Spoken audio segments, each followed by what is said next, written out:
प्रतीक जैन प्रशांत किशोर के साथी सहयोगी रहे हैं, जो बंगाल में आईपैक के कामकाज को संभालते हैं। वहां के सीनियर डायरेक्टर हैं। यही वो कंपनी है जो ममता बनर्जी का पूरा चुनावी कैंपेन मैनेज करती है।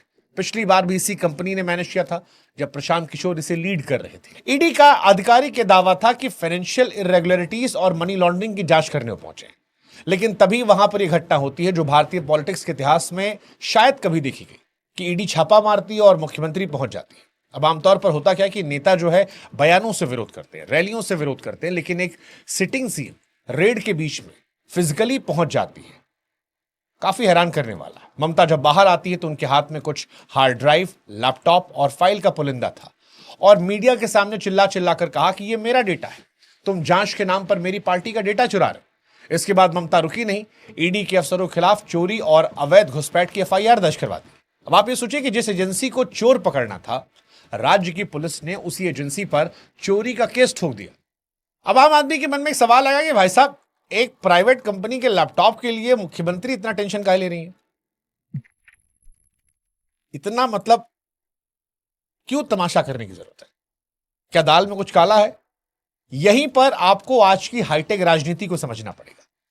देखिए, आज के दौर में चुनावी भाषणों से नहीं, डेटा से चुनाव जीते आते हैं, और आईपैक टीएमसी का दिमाग है।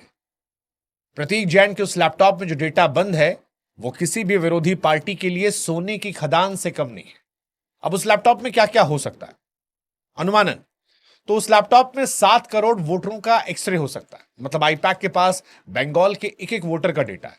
किस बूथ पर कौन नाराज है, किस गांव में किस जाति के कितने वोटर हैं, किसको क्या वादा करने से वोट मिलेगा। कमजोरी की रिपोर्ट है।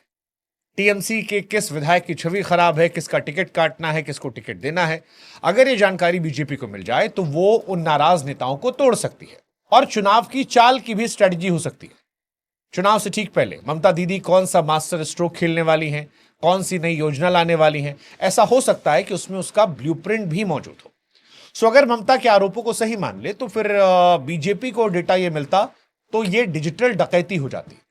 ये वैसा ही है जैसे आप परीक्षा से पहले आप क्लास के टॉपर बच्चे के नोट्स को चोरी कर ले। इसलिए ममता बनर्जी आरोप लगा रही है कि डेटा उन्हें चुनाव हरवा देता। लेकिन ये ममता बनर्जी का पहलू है। इस तस्वीर का एक और पहलू है, वो है पैसा। ना बीवी, ना बच्चा, ना बाप बड़ा, ना मैया, the whole thing is that कि भैया सबसे बड़ा रुपया पैसा, जिसे पॉलिटिक्स की दुनिया में हम विटामिन एम कहते हैं, और ये विटामिन एम बहुत इंपॉर्टेंट होता है। हम सब जानते हैं कि भारत में चुनाव लड़ने के लिए पानी की तरह पैसा बहाना पड़ता है।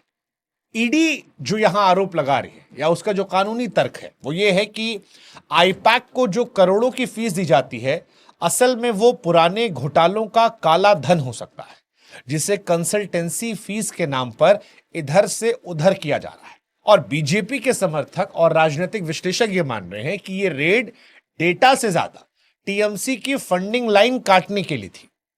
इसे ऐसे समझिए कि चुनाव लड़ने के लिए एक मैनेजमेंट कंपनी चाहिए होती है, जो सर्वे करती है, पोस्टर लगवाती है, सोशल मीडिया संभालती है। अगर चुनाव से ठीक पहले आप उस कंपनी के बैंक खाते फ्रीज कर दें या उसके काम करने पर रोक लगा दें, तो पार्टी जो है वो ऑटोमेटिकली पैरालाइज हो जाएगी, विकलांग हो जाएगी। पार्टी के पास रणनीति होगी, लेकिन जमीन पर उतारने के लिए पैसा और मशीनरी नहीं होगा। यानी लड़ाई जो है सिर्फ रणनीति की नहीं, बल्कि सप्लाई लाइन की भी है। केंद्र सरकार जानती है कि बिना पैसे के बड़ी से बड़ी फौज भी जंग हार जाती है। और यह तर्क जो है, यही तर्क देकर बीजेपी के लोग संविधान की हत्या करने की बात कह रहे हैं। हालांकि इस पूरे खेल में एक ऐसा नाम भी है जो सामने नहीं है, लेकिन उसकी परछाई हर जगह पर, और वो नाम है प्रशांत किशोर। भले ही पीके बिहार में अपनी खुद की राजनीति कर रहे हैं, लेकिन आईपैक उन्हीं की बनाई हुई मशीन है, और आज भी आईपैक का मतलब प्रशांत किशोर ही समझा जाता है। राजनीतिक गलियारों में चर्चा है कि यह रेड पूरे देश की कंसल्टेंसी इंडस्ट्री को एक संदेश है कि आप पर भी हमारी निगाहें हैं। अब क्या यह एक तरह का मनोवैज्ञानिक दबाव है, ताकि भविष्य में बड़ी पीआर और डेटा कंपनियां जो हैं वो बहुत बड़ी क्रांति से बचें?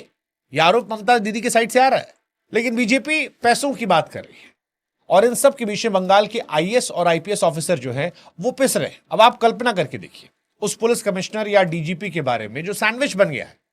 अगर ममता बनर्जी का आदेश नहीं मानेगा तो राज्य सरकार उन्हें सस्पेंड कर देगी, और अगर वो ईडी को रोकेंगे तो केंद्र सरकार उन पर एक्शन लेगी, उन्हें दिल्ली तलब कर देगी।